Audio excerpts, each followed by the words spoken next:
Researchers have found that our imagination can change perceptions of reality. That your mind literally plays tricks on you by changing illusions into what seems like reality. Mapaglaro, malikot ang isip. At napatunayan na ng napakaraming mga scientific researchers na ang ating guni-guni ay nagbabago ng katotohanan. May katotohanan, red, pero sa guni-guni natin nagiging orange, ang paniniwalaan natin ay orange, ang buhay natin nagiging orange. That many people are motivated, are ruled not by what is true, but what their perception to be true is. And to a large extent, your mind can create reality at a mental level. Tingnan nyo yung mga seloso. Pag nag-imagine ka na nagtataksil lang yung mahal sa buhay, nababago na ang iyong heartbeat, nababago na ang iyong blood pressure, nagiinit na yung puno ng tenga mo, sumisikip na yung paghinga, imagination mo pa lang yun. Hindi naman napapatunayan kung totoo nga sa oras na ito ay nangyayari yun, pero pag inisip mo yan at in-imagine mo, it already affects your body. Your imagination affects your body. What you think affects your body. So the power of the brain goes beyond the skull. It goes to every single cell of your body. And the amazing thing is, it even gets out of your body and it reaches other bodies and other minds. As many researchers, one time and again, prove. Many recent studies suggest that what really affects your outlook on life is the way you perceive reality, not reality itself. That's why manipulators, communicators, or miscommunicators, those who manage info or misinformation campaigns, are good at creating perceptions. Halimbawa, may isang politiko, hindi naman siya talaga nagdanakaw, hindi siya napatunayang magdanakaw, pero tanungin mo lang siya on live television interview, marami pong naniniwala na nagdanakaw kayo, marami daw kayong ninakaw. Yung sentence lang na yon, marami na agad na mag-iisip na magnanakaw talaga yung kausap. Kahit hindi napapatunayan. Because it is perception that counts, not the truth. When it comes to people being affected by information.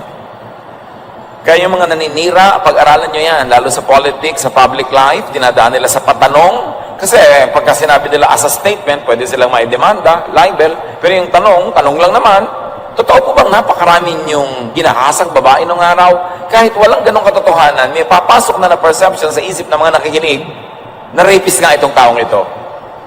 Kaya kung meron kayong gustong taong ipahamak, gumawa kayo ng mga perception tungkol sa kanya. Nawawala ang kwintas ko, ninakaw kaya ni Carding? So, kahit hindi siya talaga ang nagnakaw, may mag-iisip nun. And that perception will become the reality about him.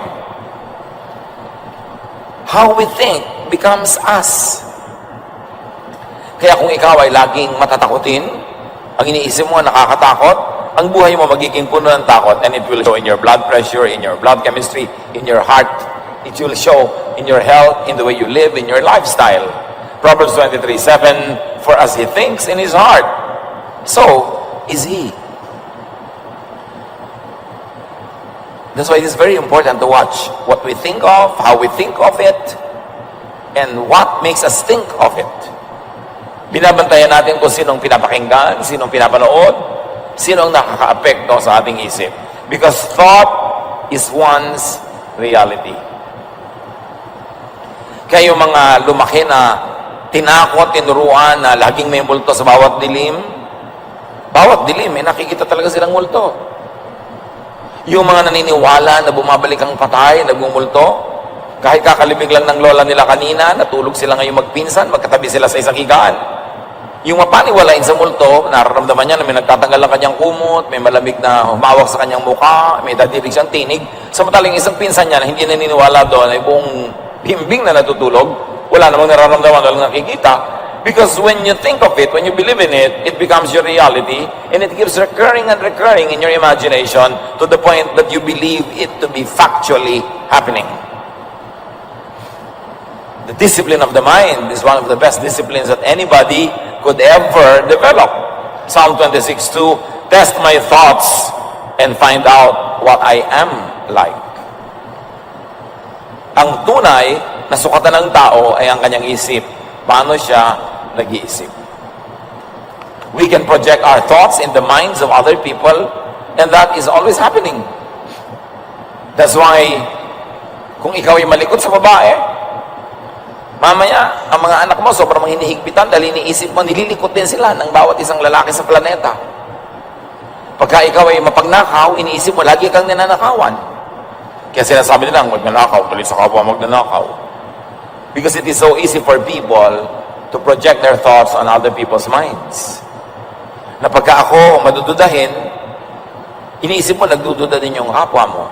Kaya yung mga mababait, yan ang madalas madaya, maloko. Kasi ang kabaitan nila, pinoproject nila sa iba na hindi naman niya siguro gagawin yun, mabait naman siguro siya, hindi niya ako lolokohin. Kasi hindi ka man loloko, iniisip mo, hindi rin maloloko yung iba.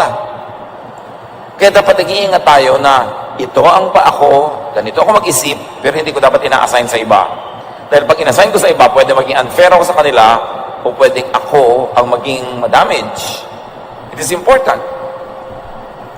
Kaya yung mga, ayon sa obserbasyon nito, yung mga sobrang galit na galit sa mga makasalanan, banal-banal ang buhay nila, sila ang maraming lihim na kasalanan.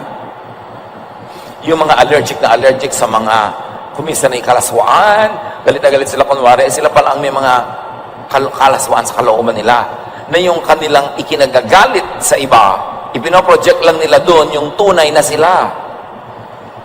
Kaya, pagka ikaw ay maraming masamang iniisip laban sa kapwa, malisyoso ka, iniisip mo rin ang kapwa mo, laging malisyoso. Ang laki ng role ng pag-iisip natin sa ating pakikipagkapwa tao. Thought power is the key to creating your reality. Kaya kuminsan, at marami na rin ganito mga experiments, kahit ang init-init ng temperature ng paligid, may mga tao who were convinced into thinking na maginaw at nakakaramdam sila ng ginaw. At binaligtad naman, maginaw, they were convinced into thinking na mainit, nakakaramdaman sila ng init. Kaya halimbawa, kung mapasok kayo sa isang madilim na lugar, naku, tumitindig ang balahibo ko. Ikaw ba? Ako rin, tumitindig ang balahibo ko. Yung kasi, tumitindig ang balahibo niya, titindig din ang balahibo mo. Naniniwala ka nga meron nga nakakapagpatindig ng balahibo doon. Yung isa naman katabi nyo, ikaw ba tumitindig ang balahibo nyo? Wala akong balahibo. Iba-iba ng reality. To control your destiny, you must learn to control the nature of your dominant, habitual thoughts. What are your dominant, habitual thoughts? Negative ba o positive? Yung ang dominant way of thinking is laging negative. Pagka meron nag-aalok, naloloko yan. Pag may tinitinda, fake yan. Yung pag-picnic tayo, uulan. Yung, naku, magkakaroon tayo ng kasiyahan. Naku, magkakagulo. Yung laging negative. O, ang dominant thought mo ba ay hopeless o hopeful? Dark ba o bright? Anong pananaw mo sa tao? Dark or bright? Bad or good? Anong general na pananaw mo sa buhay? Is a problem to be solved or a gift to be enjoyed? Your dominant, habitual thought will define your life. Ang dominant, habitual thought mo ba about money is hinihingi yan. Dapat ang galing kong manghingi. O, pinoproduce yan. Dapat ang galing kong magtrabaho. Because your dominant, habitual thought about money will define your economics. Will define how much you have or how much you won't have. How independent you will be or how dependent you would become. Kaya binabantayan, paano ba ako mag-isip? Ano ba ang tingin ko sa magulang? Hingian lang ng pera? Ano ba ang tingin ko sa mga anak ko? Hingian lang ng pera? Paano tayo mag-isip? When we are able to control our thoughts, we are able to control the outcome of our deeds, we are able to control the general direction of our lives. Because thought is very powerful, thought could attract into your life that which you intend to have and experience. Halimbawa, ang isang young person, ang thought niya, meron siyang ambisyon. Anong ambisyon mo? Maging ganito, o maging ganito kayaman, o kaya maging summa cum laude, maging magna cum laude, Yung may ganong iniisip, yun ang meron talagang napakalaking mga pagkakataon na magganap yun, mangyari yun. Your thought is a magnet in reverse. It attracts its own kind. You know, the magnet attracts its opposite. Pero pagka nag-iisip ka, na-attract mo yung iniisip mo. Kaya lagi nag-iisip na babibigo ako, yun ang nabibigo. Yung nag-iisip na magtatagumpay ako, yun ang nagtatagumpay. Yung lumaki sa hirap na nag-iisip na ganito lang talaga buhay, wala tayong magagawa, talagang 30, 40 years later, mahirap pa rin yun. Pero yung ipinilumaki sa hirap, nasabi niya, ayoko lang ganitong buhay, papalitan ko ito, iibahin ko to, ito yung mga kahulagpos, ito yung makakawala, maiiba sa kanyang mga kapatid, sa kanyang mga kamag-anak, kasi iba siya mag-isip. Kailangan iniisip mo pati plano mo sa buhay. Kaya pag may nanliligaw sa iyo o may nililigawan ka, tatanungin mo, ano ang plano mo sa buhay? Wala. Ayoko sa iyo. Wala palang plano. Kahit ano na lang. Because if you fail to plan, you plan to fail. Non-plan is a plan. Kaya yung mga walang mga insurance plans, meron din kayong plan. You plan not to be insured. Plano rin yun. Dapat nag-iisip because your thought is a magnet in reverse. Yung napoproject mo yung isang bagay, kaya maraming mga motivators, sabi niya, gusto mo magkaroon ng bahay when you are 30 or 40 or 50, i-drawing yung bahay mo, lagay mo lagi sa nakikita mo, iniisip mo lagi yun, para yung direction ng yung buhay, yung mga activities mo, papunta towards that goal. Because when you imagine it, you can make it happen. Bakit ba may mga aeroplanong lumilipad? Di ba? In-imagine lang yan yung mga nauna nag-isip, tapos dinevelop. Lahat ng mga invention na ating mga na-enjoy, inisip lang yan dati, tapos reality na. Halimbawa, nasa gitna ka ng isang napakalaking birthday party mo, na pinlano mo. Nangyari yon kasi, once upon a time, inisip mong gawin yon. Pag inisip, tapos isinunod mo yung action, nangyayari. Generally. Kaya iniisip ko, ano bang iniisip ko sa buhay? O ilang taon mo gustong tapusin ang college? 3.5. May plano. So ang gagawin niyan, maglo-load ng maraming units, bibilisan ng pag-aaral. Pero yung nga, bahala na ako, ano na lang po, 7 taon na yun, di pa tapos. As you think, you become. And thought creates and changes body chemistry, even body electricity and body kinetics. Sabi nga nila, mind over matter, faith over obstacles. Kaya ang sabi ng ating opening verse, Proverbs 23:33, you will see weird things and your mind will play tricks on you. Meron akong paboritong ikwento, kilala ko itong taong ito, ang religious belief niya, ayaw nila ng blood transfusion. Dinugo, naubusan ng dugo, nasa ospital, ayaw pa rin magpasali ng dugo. So yung matatanda na ng pamilya niya ang nagpasya, salinan siya ng dugo. Alam niyo ba, hindi nagtagumpay ang pagsasalin? Nasira ang siyensya. All mechanisms and all technology failed in the blood transfusion because she willed in her mind that her body will not receive blood transfusion. Needless to say, she died. But really, the mind is above matter. And there's nothing evil here. Walang demons involved. God created us and gave us a slice of His godliness, and that is in our mind. The temple of God is not a rock temple in some faraway city.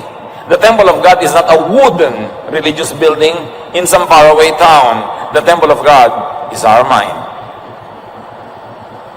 That is where God can rule our lives, and that is where God can enter the world through us, through our minds, through our bodies, through what we do. It is the ultimate temple of God. Kaya yung mga nagagawa ng mind, bigayan ng Diyos. Hindi yan galing sa demonyo because the devil is not a creator. The devil is only a destroyer. The thief comes to steal, kill, and destroy. So anything creative and powerful and fruitful could come only from God. But this mind could be twisted and corrupted by stimuli, by perception. Ecclesiastes 7:29, I did learn one thing, We were completely honest when God created us, but now we have twisted minds. May nangyayari sa isip ng tao, depende kung anong pinapakinggan, tinatanggap, sinusundan, pinapaniwalaan. The mind could be intoxicated and confused. Alcohol can confuse the mind. Food can alter the brain's chemistry and affect thought.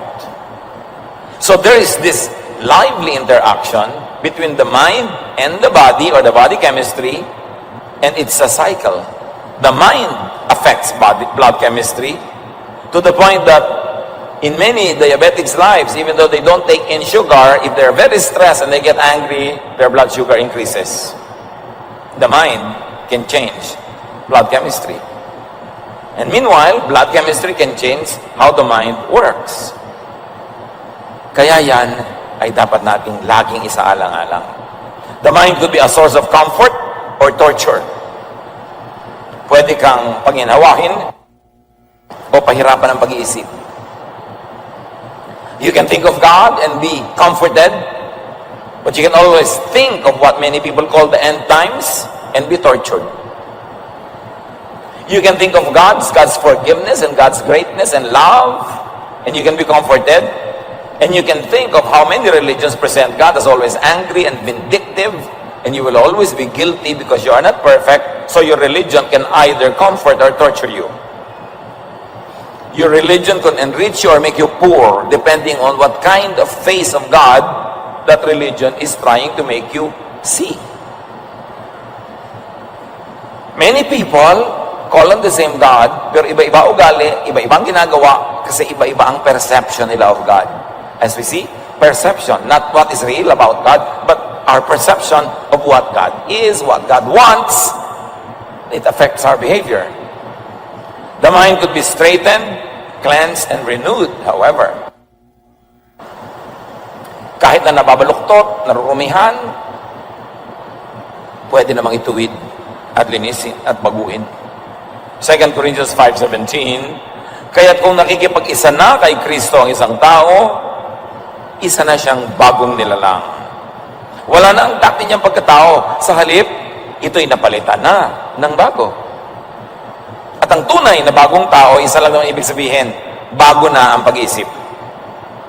Bago na ang paraan ng pag-iisip. Studies have shown that thoughts alone can improve vision, fitness, and strength. Na yung pasyenteng positive thinker, tinatablan ng mabuti ng gamot, ng therapy, ng mga treatment. Pero yung mga negative, hindi naman tatalab yung gamot na yan. Ay, naku, wala namang kwenta yung doktor ko, mukhang bungo. Pagkatapos, sabi mo, naku, ang pangit-pangit naman ang hospital na to, lalala ako dito. Yun talaga nangyayari. Kasi nasa isip mo, mangyayari.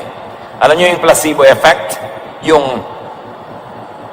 binigyan ng isang grupo ng pasyente na tinurukan ng tubig lamang, yung isang grupo, tinurukan talaga ng totoong gamot, pero pinapaniwala sila pare-pareho na gamot ang itinurok sa kanila, kahit tubig lang ang itinurok sa isang grupo, naggalingan. At yun ang tinatawag na the placebo effect.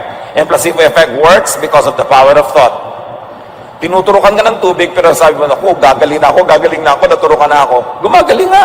Nalampasan nung paniniwala yung limitasyon ng tubig.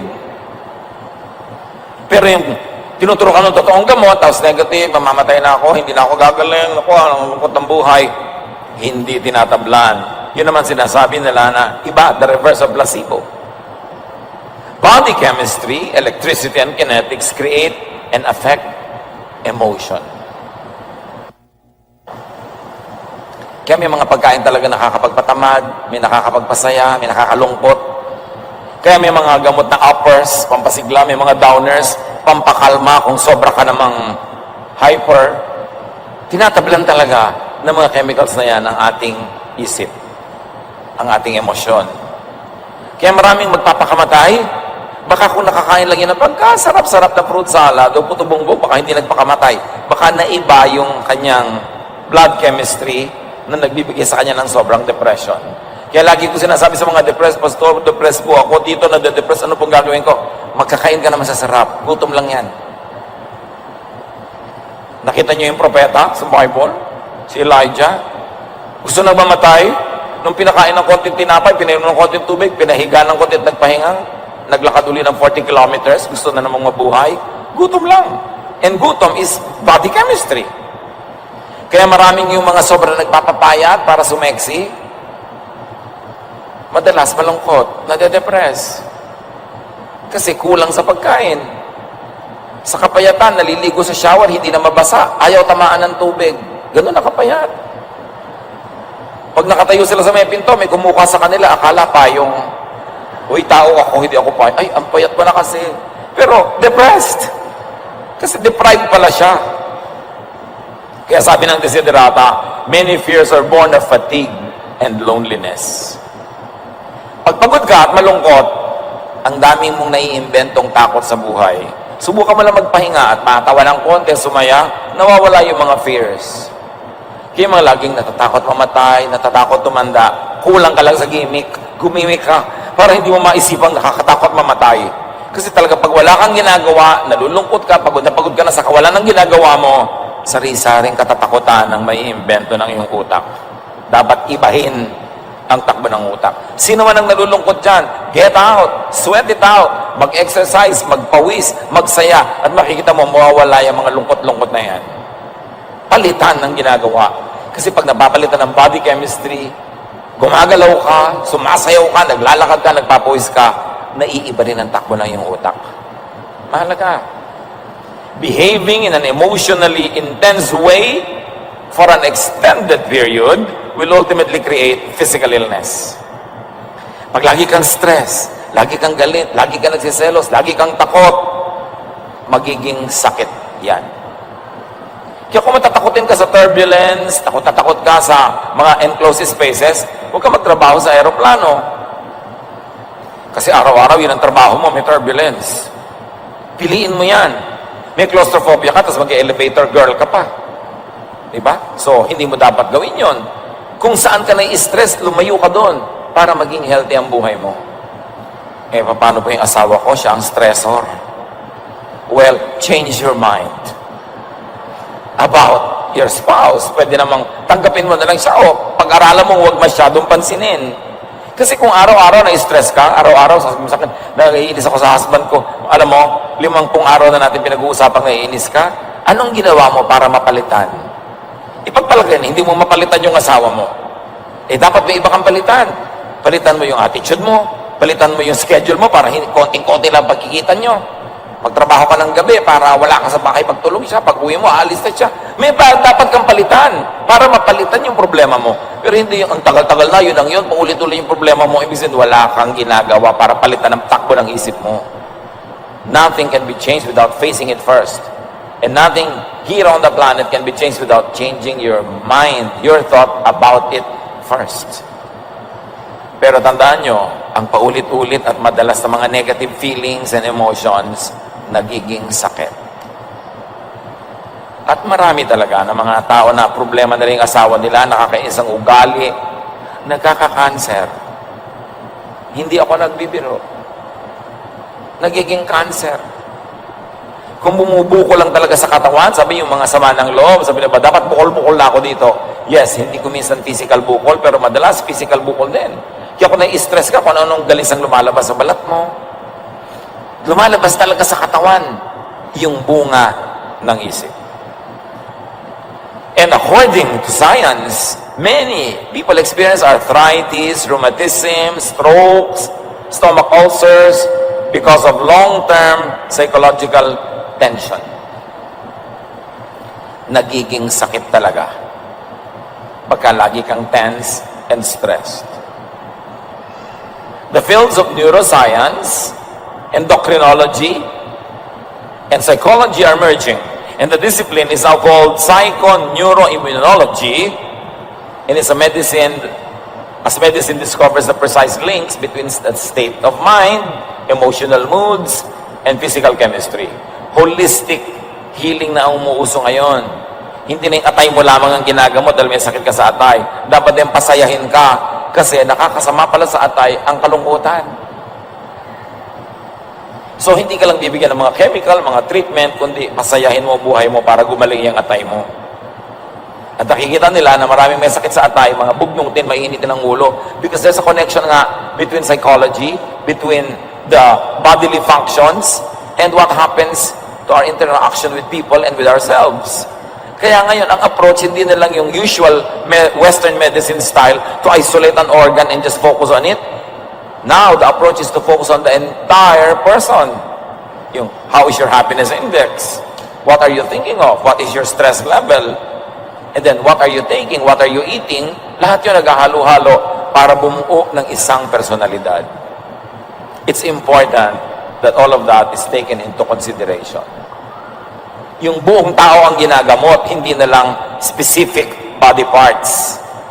At pinakamahalaga gamutin ang isip because it is mind above all.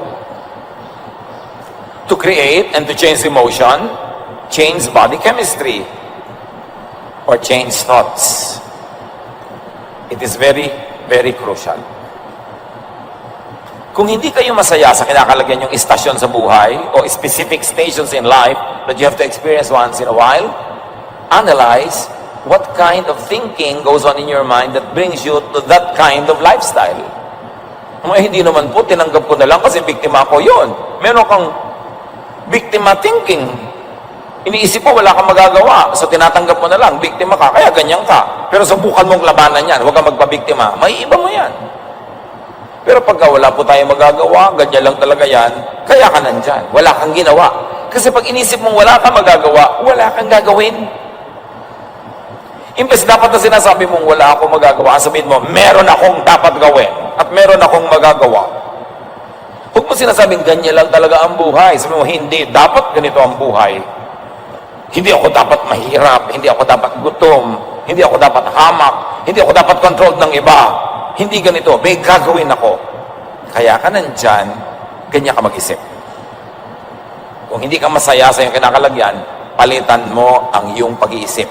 Kasi ang pagpapalit ng pag-iisip, may kasunod na pagpapalit ng ginagawa ng katawan hanggang ma-achieve mo yung gusto mo na nasa isip mo.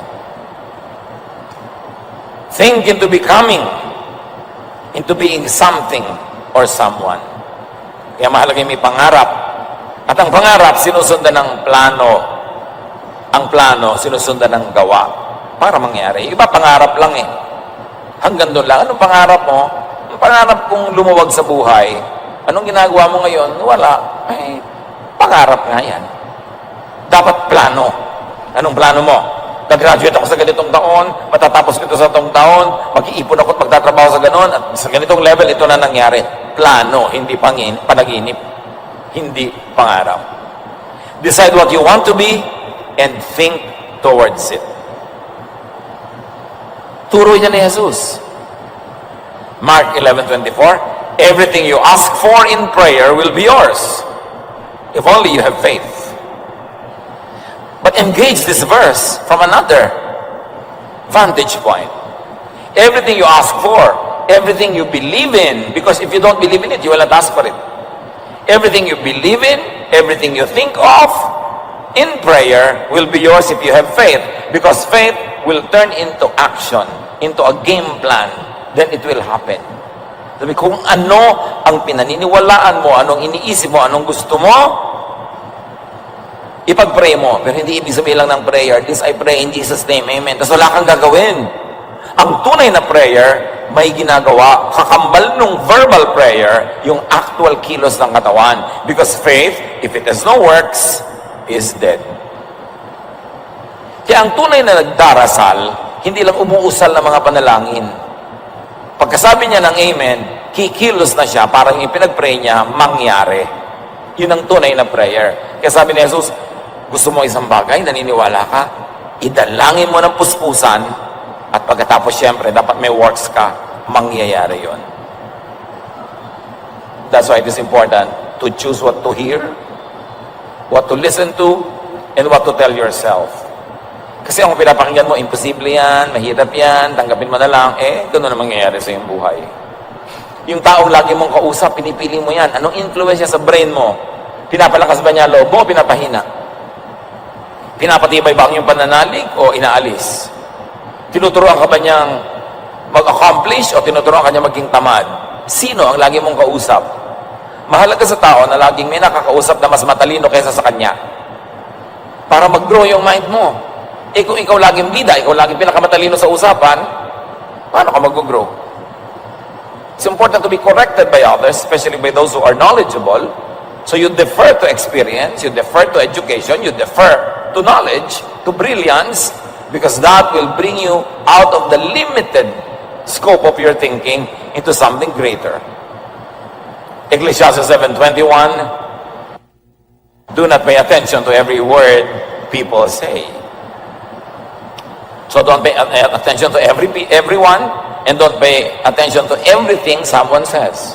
Pinipili mo kung ano yung makaka-construct sa iyong mind, kung ano yung makakapagpayaman sa iyong isip, makakapagpa-asenso ng iyong buhay.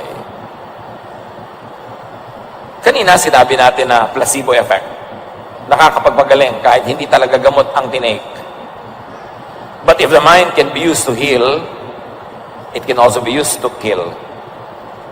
Yung tinatawag na nocebo effect. Negative beliefs or expectations. Hindi ka nagkagaling, mamamatay ka na. Pag pinaniwalaan mo yun, unti-unti ka talaga mauupos. Nakakamatay din yun. Yung may nagsasabi sa yung magpakamatay ka na, tumalon ka sa building. Hindi demonyo ang nagsasabi sa iyo noon, ikaw din. Sometime in your life, you were convinced that you should die, that you are worthless, that you should end this suffering.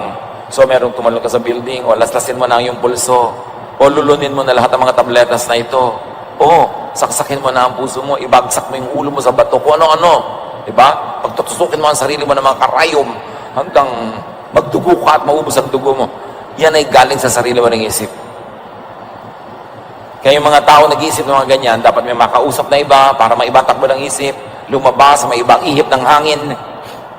Because that is only temporary insanity. Pag hindi natuloy yung pagpapakamatay mo ngayon, bukas, nagpapasalamat ka, salamat, hindi natuloy. Dapat lang makalampas ka sa ganung oras ng kadiliman ng isip. Negative beliefs, negative expectations. Hindi ako mananalo sa contest na yan. Paano ko nga mananalo? Hindi nila ako mahal. Wala akong makikitang magmamahal sa akin. Kaya mahalin mo ako para sa lahat ng mga hindi nagmahal sa akin. Maricel. Importante na, bakit mo hanapin ang pagmamahal? Mahalin mo yung sarili mo, alagaan mo yung sarili mo, i-assign mo yun sa iba. Attitude. When you have a defeatist attitude mo, the world owes you a living, kailangan ka laging tulungan, kailangan ka laging kupkupin, talunan. You will not be in command of your life. Pagka ganon. And that is not how Jesus wants us to live. Even research shows that thoughts are capable of affecting everything from the simplest machines to the most complex living beings. Ang dami ng mga experiment na apektuhan ng isip ang mga things. Some people ascribe it to telekinesis. Yung napapagalaw ko yung baso sa mandon, pag-iisip ko lang, nagko-concentrate ako, gumagalaw yung baso doon sa kabilang mesa. Yung mga uninformed already suspects an evil spirit. Laging, ay may evil spirit, ay may demonyo. No. It is the power of the mind. And is the power of the mind from evil? No, it is from God. Because God created us in His image.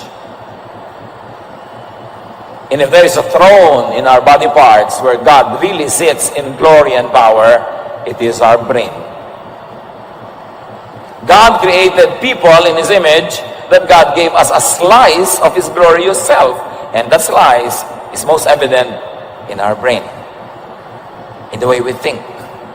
Grabe ang pag-iisip ng tao. Hanggang ngayon nga, hindi ko maubos maisip bakit yung fax lumalabas dito sa aking bahay, yung papel na pinapadala mo sa bahay mo, saan duman yun? Grabe ang tao. Nakikita mo yung mga pupunta sa airport, ang bibigat ng mga maleta, hindi maangat, pero lahat yun isasakay sa aeroplano, plus yung mga tao, plus kung ano-ano pa, tapos dilipad yung aeroplano. Ang galing-galing ng isip ng tao. Nakakapagpasok ng camera sa kaliit-liit ang ugat mo, at nakakaputol ng mga kung ano-anong mga cancerous things there, nakakakuha pa ng picture. Yung puso mo tinatanggal, binababa muna, may mga pinagagawa sa iyo, may ibabalik uli. Grabe ang tao. Saan galing yon? Sa Diyos. Ang galing-galing ng talino ng tao. At according to studies, hindi man lang tayo gumagamit ng not even 10% of the capacity of our brain. Marami mga brain hindi ginagamit. Puro, ay, nakasanayan ko na to, ito na lang, ayoko na mag-iba, mag-experiment.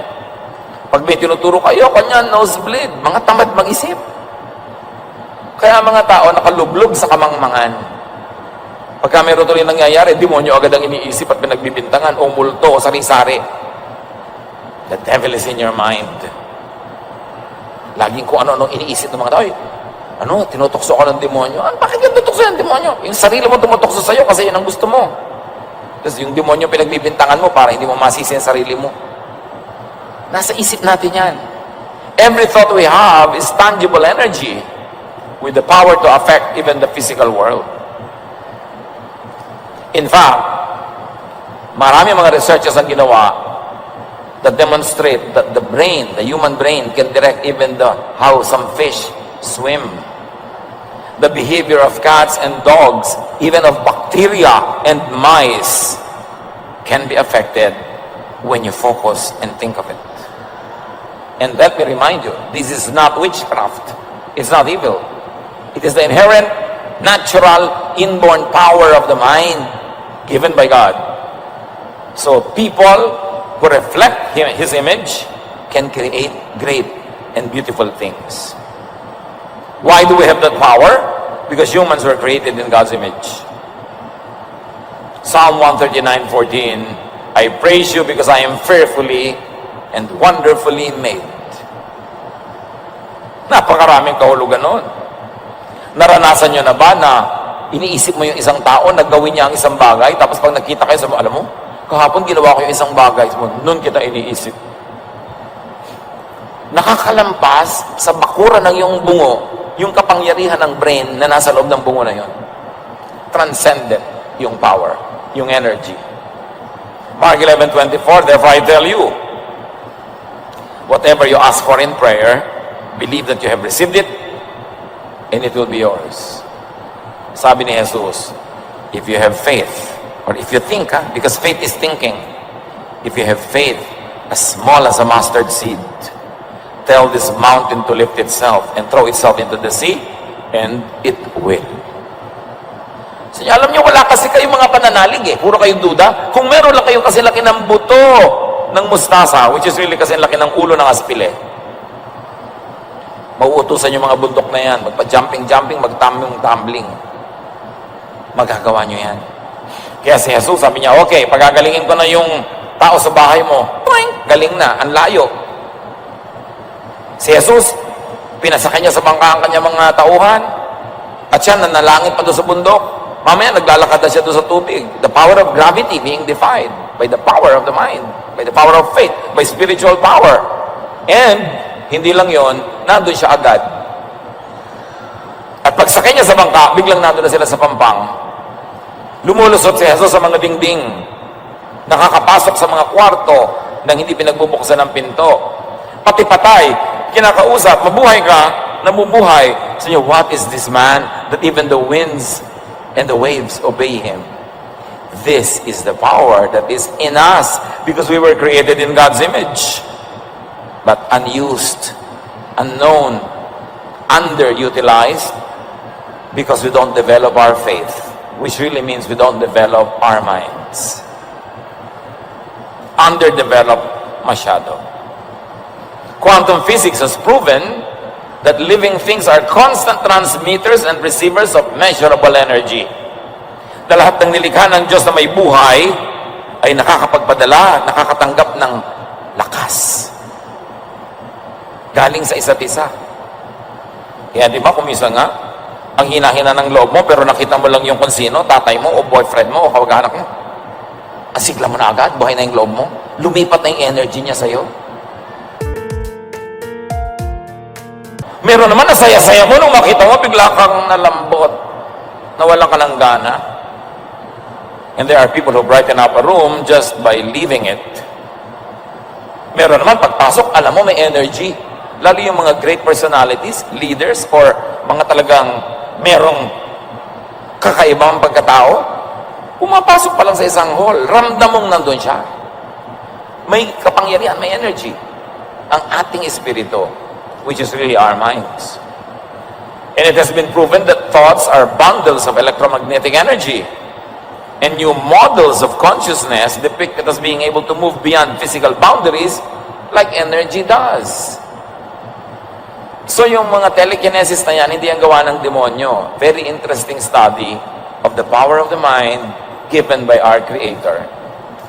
Science of faith. Faith in science. It's a very interesting area of study for spiritual and religious people. Sabi ni Jesus sa Matthew 7:7, ask and it will be given you. Seek and you will find. Knock and the door will be open to you. But to ask, to seek, to knock is to really think. And it is to believe. You are asking because you believe that you will be answered. You are seeking because you believe that you will find. You are knocking because you believe that the door will be open to you, because otherwise you won't do such things. That's why if you do such thing in faith, by faith, if you believe, it will happen. The power of faith, the power of prayer, that is what many religious people call it. Control your thoughts to control your emotions. Psalm 63:6, I think about you before I go to sleep, and my thoughts turn to you during the night. Diyos ang kausap dito. Bago ako matulog, ikaw ang iniisip ko, pinagbubulay-bulayan, nagmumuni-muni ako tungkol sa iyo. At sa kalaliman ng gabi, ang aking isip ay papunta sa iyo, nakatuon sa iyo. Think of God often.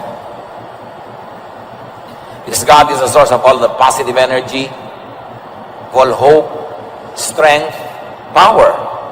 Pero kayo, anong iniisip nyo bago matulog? Problema? Babangungutin kayo. The power of thought. Matutulog na lang, manonood pa ng horror. Kasi ina-expect nyo na mahimbing ang tulog. O kaya matutulog ka lang, nanonood ka pa ng news. Paano ka sasaya? Magbabasa ka pa ng mga post mo sa Facebook, ang dami nagko-comment, binabash ka pa.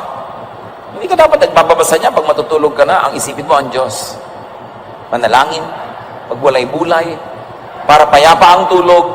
At habang natutulog ka, yung pinakamagaganda mga ideya, solusyon sa iyong mga problema, sagot sa iyong mga tanong, ibibigay sa iyo na paggising mo, biglang nasa loob na siya ng isip mo, nagtataka ka, kagigising ko pa lang, hindi ko pala iniisip yung solusyon sa problema ko, pero biglang ito na yung solusyon. Kasi inisip mo ang Diyos bago ka matulog. Mga kapatid, kung anong gusto niyong laman ng isip yung paggising, yun ang isipin niyo bago mahiga or pagkahiga. Kasi yung iniisip niyong nakatulugan niyo, yun ang maluluto, maiinin habang natutulog kayo, at yun ang inyong sinaing paggising. Kung anong gusto niyong gisingan na mundo, yun ang tulugan niyo na mundo, yun ang isipin. At mahalaga, mag-focus sa Diyos. Let God dwell in your mind, because your mind is the temple of God. The true temple of God is not a house of stone or wood or gold. The true temple of God is your mind. Yan ang tunay na tahanan ng Diyos, na gustong tahanan ng mga impakto, ng mga kontrabida, ng mga negative. Pero bakit niyo papayagan? Kaya dapat binabantayan mo ang iniisip mo. At kung hindi ka masaya sa iyong buhay, o may mga bahagi ng iyong buhay na hindi ka masaya, baguhin mo yon sa pamamagitan ng pagbabago mo na ng iyong iniisip tungkol doon. Change your attitude, change your mind, change your values, change your approach, so it will change. Romans 12:2, let God change the way you think. Then you will know how to do everything that is good and pleasing to Him. So offer your mind and your thoughts to God. Let God dwell in your mind. Let God enter your world and the world through your mind.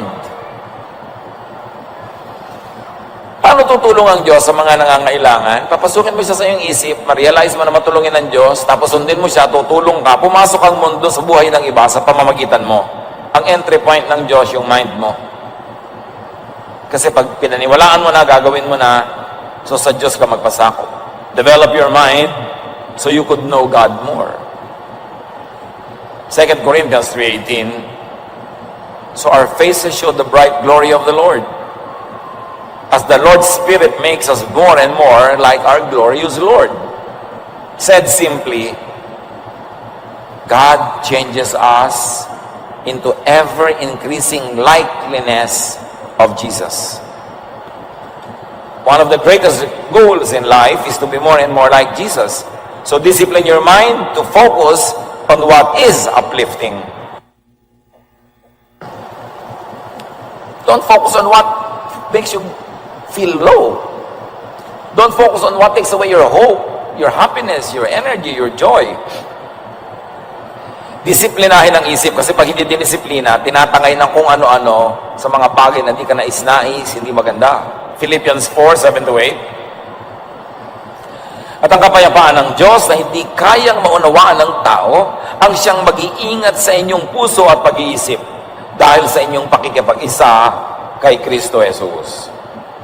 Lagi ninyong isa-isip ang mga bagay na karapat-dapat at kapuri-puri, mga bagay na totoo, marangal, matuwid, malinis, kaibig-ibig, at kagalang-galang.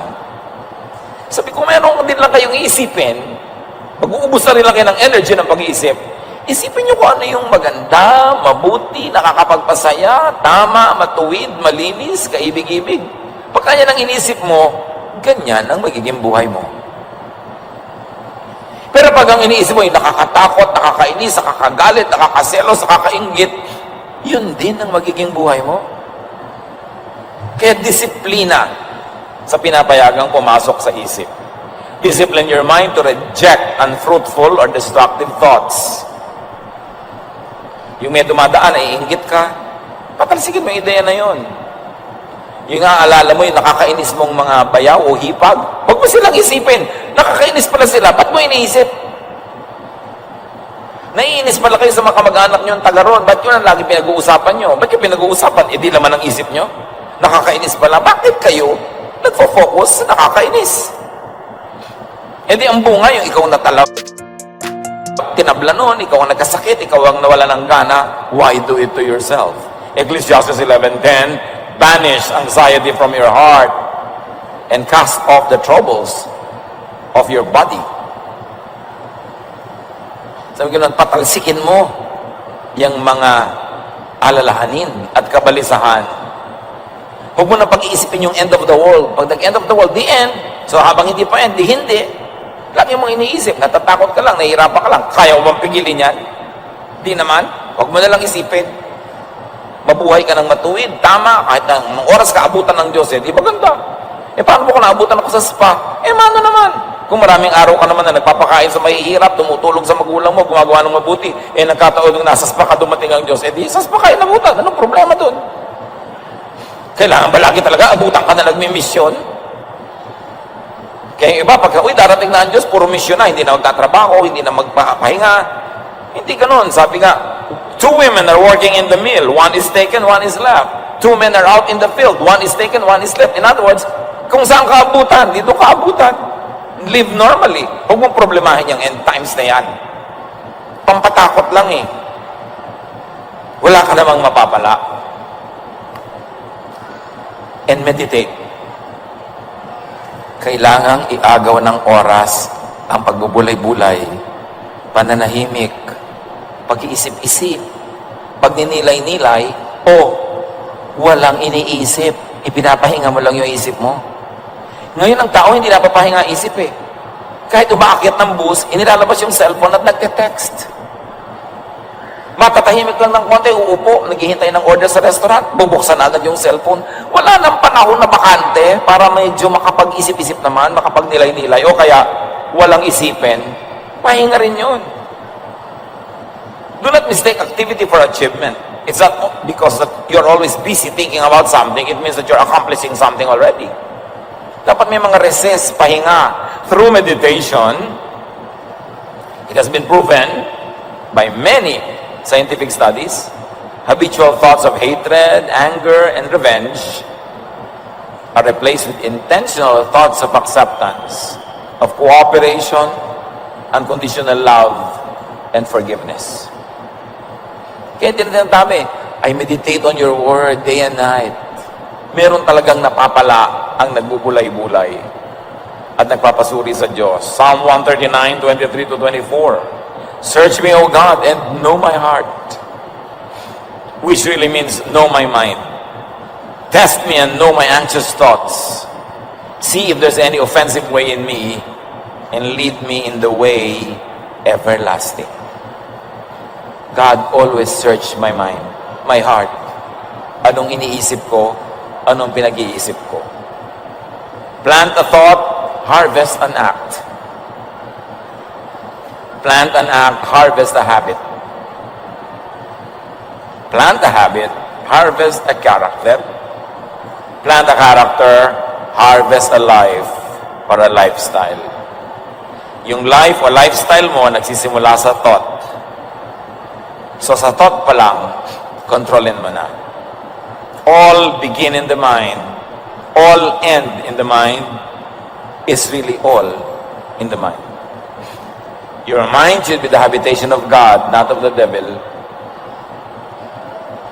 Your mind should be the home of love, happiness, peace, contentment, joy, not of hatred, of strife, of anger, of pain, of bitterness. Dapat piliin. Wasakin, gibain, patalsikin ang lahat ng isipin na sumisira sa ating kagandahan, sa ating kapayapaan, sa ating katahimikan. 2 Corinthians 10:5. We demolish arguments and every pretension that set itself up against the knowledge of God. And we take captive every thought to make it obedient to Christ. Ginigiba namin ang lahat ng mga ideya na kumokontra sa Diyos at ipinabibihag kay Jesus ang bawat iniisip ng aming utak. At pinasusunod kay Jesus ang takbo ng aming isip. Doon nagkakaroon ng kapayapaan. Pag ginawa yan, matutupad ang pangako ni Jesus, come to me all of you who are tired and heavy laden, and I'll give you rest. Sabi niya, I will show you great and wonderful things. Sabi, the mind has not thought of, the eyes have not seen the great things that God has in store for His people. But first, you've got to open your mind to God. Cleanse your mind, detox it of all poisons, and make it obedient to the thought of Jesus. Dear Lord, teach us. Marami nang